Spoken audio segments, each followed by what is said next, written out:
People won't like the real me. And I say, you know what? A lot of people don't like the fake you. There's always going to be people who don't like us. So why not be the you that is organic, the you that comes naturally? When you do, you'll feel good, you will do good, and you'll have the best friends you've ever had because they like you for who you really are, not for who you think you should be. But some things that will help you do this. First of all, I love to tell people with appearance interference, be a judge, not a suspect. Most of us come to school as suspects, worrying about how we're being judged. We worry about what everyone else thinks. I say from now on, you be the one who does the thinking. You be the one who everyone else has to worry about. I'm not saying be judgmental, like, ooh, look at her. That's not what I'm saying. Don't act like you're better than others, but do act like you're as good because you are. In Texas, a girl told me she's in the band, she will not perform in pep rallies because at her school, band isn't considered cool.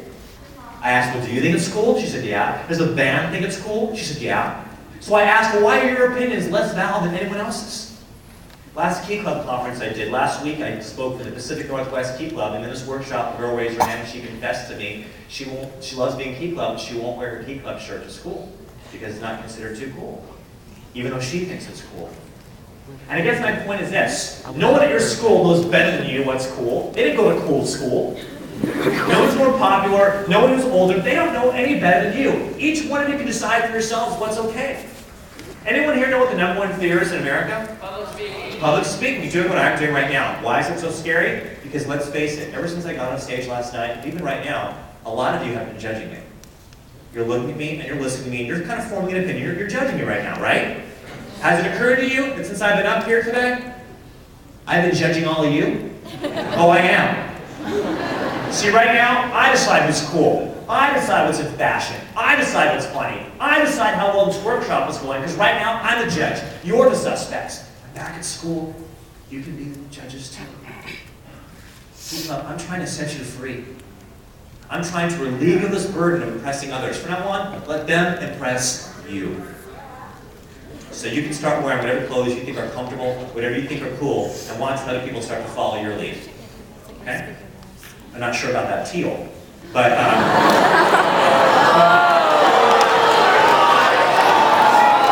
you don't have to listen to me, you be the judge. Oh, I already regret saying that. He's like a big smile on his face. He's like, oh, I hate the speaker. All right, the next thing, overcome appearance interference. No matter what happens, no matter how bad things get, hold your head up high. So your dignity cannot be taken away, it can only be given away by you. You do something embarrassing, who cares? Maintain your dignity. You're in the cafeteria, you trip and fall, the dishes break, and people start laughing and applauding for you. Don't get embarrassed, just stand tall and say, thanks folks, I'm here all week. Take a bow. Sometimes I'll crack a joke in front of the audience and they don't laugh. Rather than getting all bummed out, I just hold my head up high and I think, well, I guess they don't understand my sophisticated kind of humor. You hold your head up high and you keep going. Because again, your dignity cannot be taken away by anyone else. It's only you giving it away. You make a mistake, who cares? You keep going. If you're okay with yourself, others will be okay with you. And as leaders, it's particularly critical that you hold your head up high to keep others inspired. I heard this amazing story. This ship was at sea and they were attacked by a pirate ship. And the sailor screams, "Captain, we're being attacked by a pirate ship!" And the captain says, "Prepare for battle. Give me my sword and my red shirt." And they did. They thought the pirates had won. And afterwards, someone said, "Captain, why would you want to wear a red shirt during battle?" He says, "Because you're looking to me for inspiration. I have to hold my head up high to keep you fighting. In this way, if I was wounded, you couldn't tell that I was bleeding." Isn't that great leadership? A month later, they're back at sea, but this time they're attacked by 12 pirate ships. "Captain, we're being attacked by 12 pirate ships." And the captain says, "Prepare for battle. Get me my sword and my brown pants."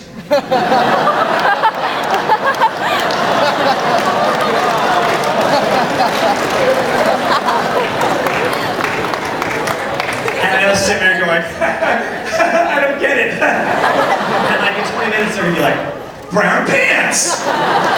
Hold your head up high no matter what happens. Now, if you are going to tell a joke, like I just did, if you're going to wear a costume like somebody been doing at this convention, if you're going to give a speech, if you're going to stand up and share something, if you're going to take a risk, if you're going to jump, when I say jump big. Go all the way. Everything you do, if you're going to do it, don't hold back. Go all the way. It's when people get up and they're acting all shy and embarrassed, that's when you look the silliest. You look the most respectful when you're standing tall and you're going all the way. Right to the graduation song. I would not have held your attention if I was like, okay, you guys, I'm not a very good singer, but it's like, no,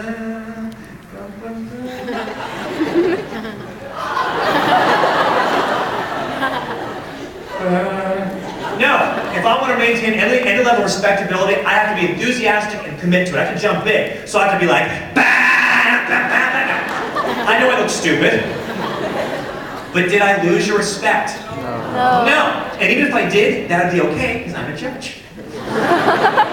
Did I maybe gain your respect? Our instincts tell us to hold back, and our instincts are wrong. One of the most nerve-wracking parts of the keynote I did last night was when I tried to get you guys to sing along on that Sound of Music song. I don't necessarily think I'm a very good singer, but my only chance of selling it to you is if I'm really getting into it, and I'm belting out, and I'm acting like I'm okay, even though on the inside I'm like, oh, this is horrible. By jumping big, I'm more likely to get other participation. People like Jim Carrey, Jack Black, Will Ferrell, they're funny because they commit themselves to the joke, and they don't hold back without worrying about what others think. Does this make sense? I can tell you someone who had no appearance interference, the Crocodile Hunter. He was awesome. He did not worry about what anyone else thought of him. I mean, if he did, he wouldn't have worn those short shorts. I saw him in a rerun recently, and he had a tarantula just talking to it. He's like, oh, you're right, you're right. And then he sees a snake that's more interesting, so he puts down the tarantula. He runs over and he grabs this huge poisonous snake, and he's trying to get control of it. He doesn't care what we think, he just wants to show us the snake, and he's like, oh, crikey, look at the fangs on him, I know this. And he's so into it, he's jumping so big, we can't take our eyes off it. It's so entertaining. And there's no way I could do that Australian impression if I was holding back. Does that make sense? As leaders, if you're going to do it, do it. Jump in.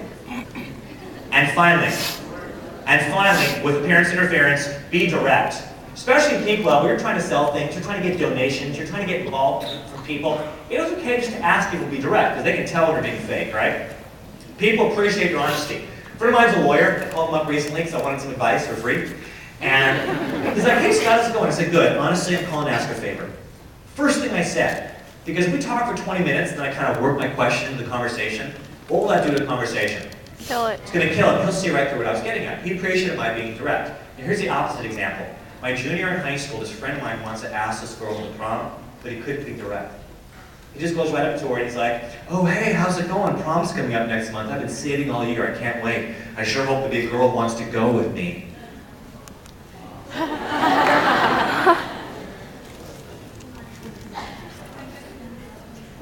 And he stood there like an idiot. And of course, we're on the sides watching, laughing like crazy. And he couldn't ask the question. Now ladies, would you ever want to go to the prom with a guy like that?